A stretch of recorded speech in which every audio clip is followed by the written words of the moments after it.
63장 5절 6절 말씀을 함께 보도록 하겠습니다. 구약 성경 1044페이지에 기록이 되어 있습니다. 이사야서 63장 5절 6절 말씀 우리 한 목소리로 함께 읽도록 합니다. 내가 본즉 도와주는 자도 없고 붙들어 주는 자도 없으므로 이상하게 여겨 내 팔이 나를 구원하며 내 분이 나를 붙들었음이라.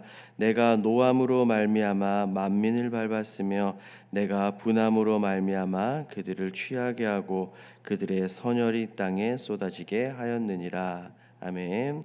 하나님은 오늘 본문에서 악인들의 심판에 대해서 다시 한번 말씀하고 계십니다. 에돔은 우리가 잘 알고 있는 것처럼 에서의 후손이죠. 백성들과는 반대쪽, 즉 원수의 관계에 놓여 있습니다.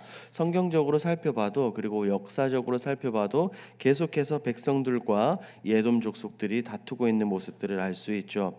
하나님은 지금 이 본문에서 에돔의 심판을 말씀하시며 더불어 이 땅 가운데 있는 악인들의 심판을 동시에 말씀하고 계십니다. 오늘 본문이 무엇을 말하는지 함께 살펴보도록 하겠습니다. 내용 관찰 1번입니다. 이사야는 에돔에서 보스라에서 오시는 이를 어떤 분으로 소개합니까? 지금 읽은 이 63장에서 보면 이사야는 자신이 마치 무언가를 바라보는 파수꾼이 된 것처럼 설명합니다. 붉은 옷을 입고 에돔에서 오는 존재에 대해서 질문을 합니다. 이것은 꼭 우리 공의로우신 하나님의 신분에 대해서 질문하는 것이죠. 우리가 읽지는 않았지만 1절 말씀을 보십시오. 보스라에서 오는 이 누구냐? 화려한 의복, 능력으로 걷는 이가 누구냐라고 질문을 합니다. 그리고 이 붉은 옷을 입은 존재는 바로 나인이라고 대답을 하는데 이 존재가 바로 우리 하나님이죠. 하나님의 자기 선언이 나옵니다. 나는 공의를 말하고 나는 구원하는 능력을 가졌다라고 분명하게 말해요. 이사야는 지금 전능하신 하나님의 능력, 하나님의 공의를 백성들에게 아닌 세계 만방에 공포하고 있는 겁니다. 2번을 보도록 하겠습니다. 에돔에서 오시는 분의 옷이 포도즙 틀을 밟은 것처럼 붉은 이유는 무엇입니까? 2절 말씀을 보면 하나의 질문입니다. 어찌하여 화려한 의복이 붉고 옷이 포도즙 틀을 밟은 것 같이 붉으냐는 거예요. 3절을 보면 이것은 하나님의 답변입니다. 포도즙 틀에서 짓밟히는 포도는 민족들을 상징합니다. 즉 하나님께 혼나는 거예요. 포도즙은 피를 상징합니다. 하나님께서 대적들을 짓밟아 진멸하는 과정에서 그들의 피가 하나님의 옷에 튀었다라고 말하는 겁니다. 하나님은 이처럼 홀로 원수들을 짓밟고 계십니다. 원수의 피로 옷이 붉게 물들기까지 하나님은 짓밟으셨어요. 우리가 읽은 이 6절 말씀을 보니 하나님의 분노가 얼마나 큰지 우리가 조금이나마 짐작할 수 있습니다. 만민을 밟았다라고 말씀하시며 분함으로 취하게 하고 그들의 선혈이 땅에 떨어지게 할 만큼 굉장히 분노하신 하나님입니다. 우리가 읽은 이 6절은 앞선 3절을 그대로 표현하는 것처럼 보입니다. 하나님은 분노로 민족들을 밟으시고 그들의 피가 땅에 쏟아지게 되는 겁니다. 여기서 우리가 본문을 조금 더 살펴보도록 하겠습니다. 연구와 묵상입니다. 이사야는 왜 세상을 주관하시는 분이 하나님 한 분뿐임을 강조합니까? 자, 이사야는 지금 본문에서 하나님의 하나님 되심과 하나님의 전능하심을 분명하게 강하게 선포하고 있습니다. 1절을 보면 공의와 구원하는 능력을 가지신 하나님이다라고 이사야가 만방에 선포를 합니다. 그리고 3절과 6절에서는 하나님께 대적하는 하나님의 대적들을 완전히 짓밟으시는 모습을 볼 수 있어요. 세상 그 누구도 아무리 강대국이라 할지라도 백성들을 억압하고 짓누르고 괴롭힌 나라들도 하나님 앞에서는 아무것도 아니라는 겁니다. 포도를 쉽게 얻게 된 것처럼 하나님은 그런 공의와 그런 능력으로 백성들의 대적, 하나님의 대적들을 완전히 짓밟고 계십니다. 그래서 이사야는 이런 하나님의 주권과 하나님의 능력, 하나님의 사랑을 세상 만방에 밝히 드러내고 있습니다. 홀로 하나님의 능력의 팔과 분노로 에돔을 심판하시는 하나님, 그 하나님을 믿고 따르고 신뢰하기 위해서 이사야는 지금 하나님이 어떤 분이신지 분명하게 이 본문에서 밝히 드러내고 있는 겁니다. 느낀 점을 보겠습니다. 유다를 대적한 악인 에돔이 하나님의 분노와 심판을 피할 수 없음을 볼 때 무엇을 느낍니까? 에돔 족속은 어떤 존재들입니까? 설교 서두에 제가 잠시 말씀을 드린 것처럼 이들은 에서의 후손들로서 유다 백성들과 계속해서 끊임없이 대립 관계에 놓여 있어요. 그리고 백성들을 끊임없이 괴롭히는 존재들이죠. 우리가 만약 이 성경 시대 당시에 이스라엘 백성들이 되어 에돔의 심판을 직접 보고 듣고 경험한다면 어떤 느낌일까요?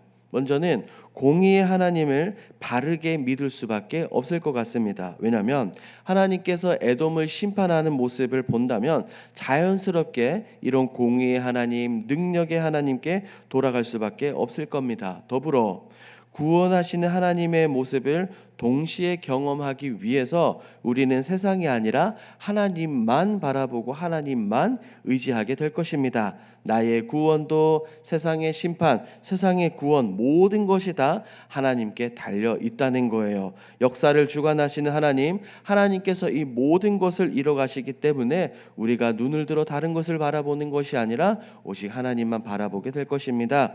더불어 그 하나님이 다른 사람의 하나님, 다른 나라의 하나님이 아니라 21세기를 살아가는 오늘 이 시간 나의 하나님, 우리의 하나님이 되어 주신다는 사실에 너무나도 감사한 겁니다.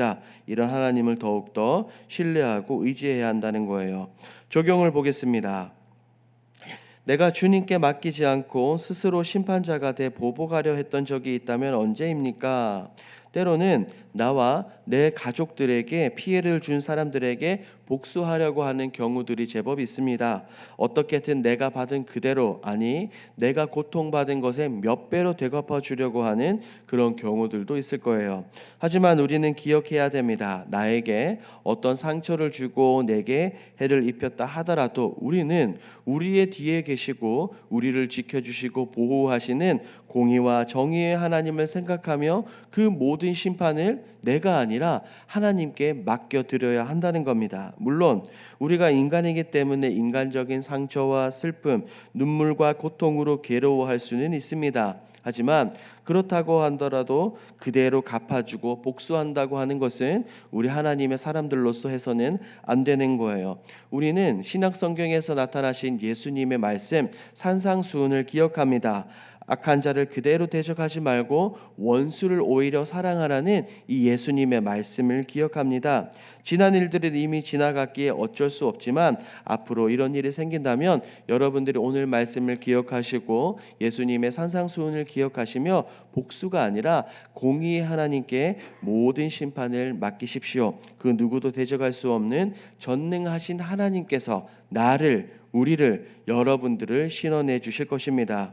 오늘 결단입니다. 오늘도 죄악이 가득한 세상에서 홀로 싸우시는 주님의 편에 서기 위해 무엇을 결단하겠습니까?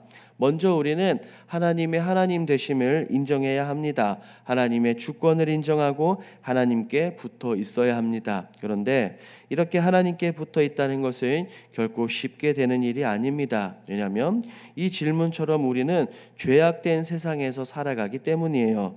죄악된 세상에서 하나님과 함께 살아가기 위해서는 우리가 구별되어야 합니다. 지난 금요기도회 때 말씀드렸던 것처럼 우리는 그것을 거룩이라고 합니다. 거룩은 세상과 구별되고 죄와 자르는 겁니다. 그래야 우리가 하나님께 더욱더 가까이 가고 하나님만 붙들 수 있게 되는 겁니다. 그러므로 오늘 하루 먼저 하나님의 주권을 인정합시다. 세상을 다스리시고 심판하시는 하나님을 인정해야 합니다. 그리고 그 거룩하신 하나님과 함께하기 위해 내가 먼저 거룩해져야 합니다. 부정한 것들, 하나님이 싫어하시는 것들과 구별되어야 합니다. 그래야 우리는 하나님과 함께 동행하며 오늘 하루도 승리의 기쁨을 맛볼 수 있는 겁니다. 오늘 하루 죄악을 끊고 하나님의 주권을 인정하며 에녹처럼 늘 우리 하나님과 우리 주님과 동행하는 오늘 하루를 보내시는 저와 여러분들이 되길 우리 주님의 이름으로 축복합니다.